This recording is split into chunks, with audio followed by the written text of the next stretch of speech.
Welcome friends, आज के video में हम देखेंगे नेक्स्ट लेवल साइंस का सेट नंबर 10। तो चलिए मैं इस वीडियो को शुरू करता हूं। आज का हमारा पहला प्रश्न है, चुंबकीय क्षेत्र का मात्रक होता है तो क्या होता है ये आपको बताना है। तो यह होता है गॉस। हमारा अगला प्रश्न है, फोटोग्राफिक कैमरे का अभिदृश्यक लेंस होता है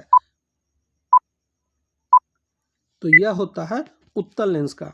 हमारा अगला प्रश्न है, E बराबर mc² को प्रतिपादित किया था तो यह किया गया था आइंस्टीन के द्वारा।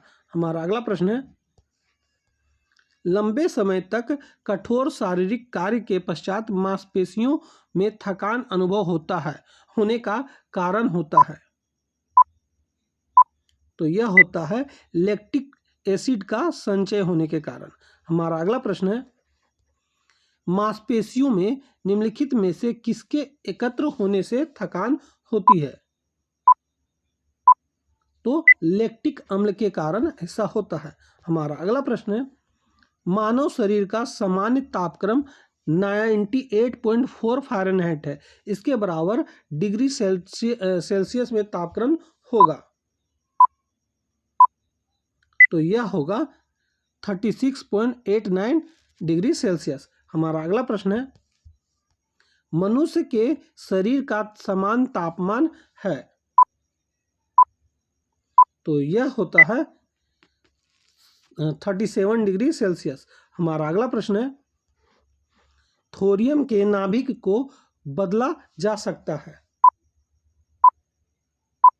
तो यह बदला जा सकता है प्लूटोनियम में।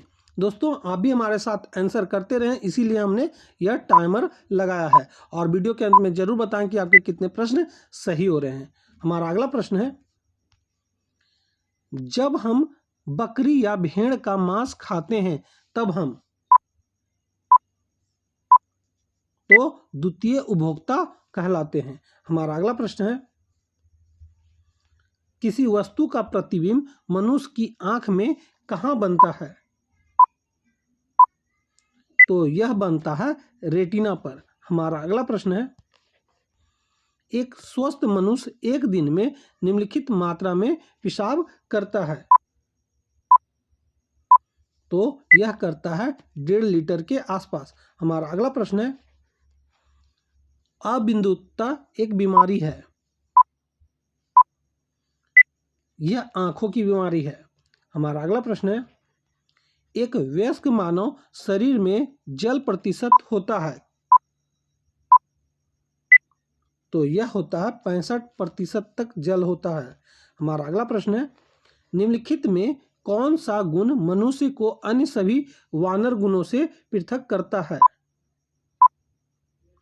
तो यह करता है जानने की इच्छा प्रकट करना। हमारा अगला प्रश्न है, गर्म रुधिर वाले जंतु वे होते हैं जो अपने शरीर के तापक्रम को हमेशा एक सा बनाए रखते हैं। हमारा अगला प्रश्न है, मकड़ी कीट से भिन्न होती है क्योंकि मकड़ी में पाई जाती है 8 टांगे। हमारा अगला प्रश्न है, एक समानता स्वस्थ मनुष्य का हृदय प्रति मिनट धड़कता है 72 बार। हमारा अगला प्रश्न है, हृदय कब आराम करता है तो यह करता है 2 धड़कनों के बीच में। हमारा अगला प्रश्न है, परितृप्त एवं प्यास के केंद्र मानव मस्तिष्क के निम्नलिखित में से किस भाग में अवस्थित है। हाइपोथैलेमस में। हमारा अगला प्रश्न है, मनुष्य की खोपड़ी में कितनी अस्थियां होती है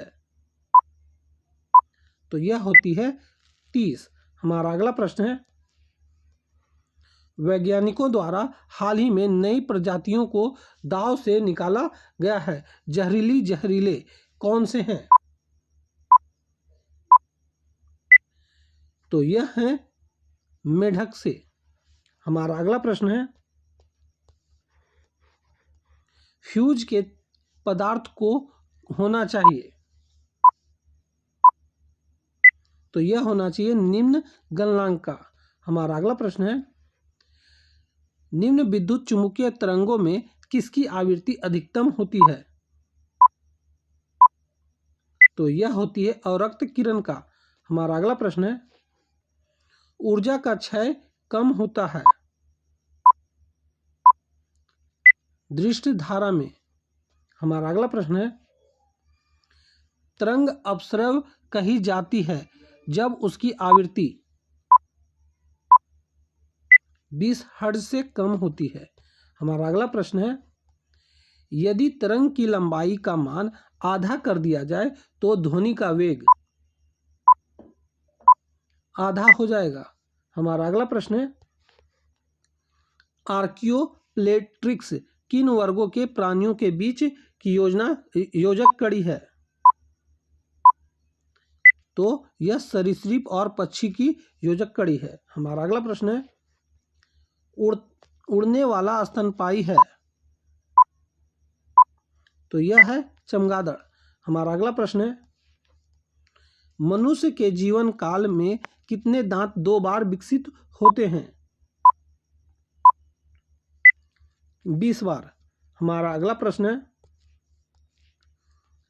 हेलोफाइट्स अच्छी वृद्धि करते हैं? तो यह करते हैं क्षारीय मृदा में। हमारा अगला प्रश्न है, एक परजीवी पर दूसरे परजीवी के आश्रित रहने को कहते हैं? उपरजीविता। हमारा अगला प्रश्न है, ध्वनि तरंगे हैं? तो यह होती है अनुदैर्ध्य। हमारा अगला प्रश्न है, गोलीय दर्पण की फोकस दूरी उसकी वक्रता त्रिज्या की होती है? आधी। हमारा अगला प्रश्न है, उत्तल दर्पण द्वारा बना प्रतिबिंब होता है काल्पनिक और सीधा। हमारा अगला प्रश्न है, निम्न में से जीवित प्राणियों का उल्लेख कौन सा समूह एक ही स्पीशीज से संबंधित है? तो यह है चीनी, अमेरिकी, भारतीय तथा काले अफ्रीकी। हमारा अगला प्रश्न है, एम्फीबिया बताता है? तो यह बताता है जल एवं स्थल दोनों पर ही रह सकने वाले पशुओं को। हमारा अगला प्रश्न है, जल से बाहर निकाले जाने पर मछलियां मर जाती हैं, क्यों? तो वे श्वसन नहीं ले पाती। हमारा अगला प्रश्न है, डॉल्फिन वर्गीकृत किए जाते हैं? तो यह किए जाते हैं स्तनी में। हमारा अगला प्रश्न है, परमाणु बम आधारित है? तो यह आधारित है अनियंत्रित नाभिकीय विखंडन पर। हमारा अगला प्रश्न है, किस प्राणी के जीवद्रव में हीमोग्लोबिन का विलय हो जाता है? तो यह विलय हो जाता है केचुआ में। तो दोस्तों यहीं पे हमारा टोटल इस वीडियो का 40 क्वेश्चन पूरा होता है। आपके कितने प्रश्न सही हो रहे हैं आप हमें जरूर से जरूर कमेंट करें और साथ ही साथ इस वीडियो को लाइक भी करते चलें। तो अब हम मिलेंगे आपसे अगली वीडियो में, तब तक के लिए जय हिंद, वंदे मातरम।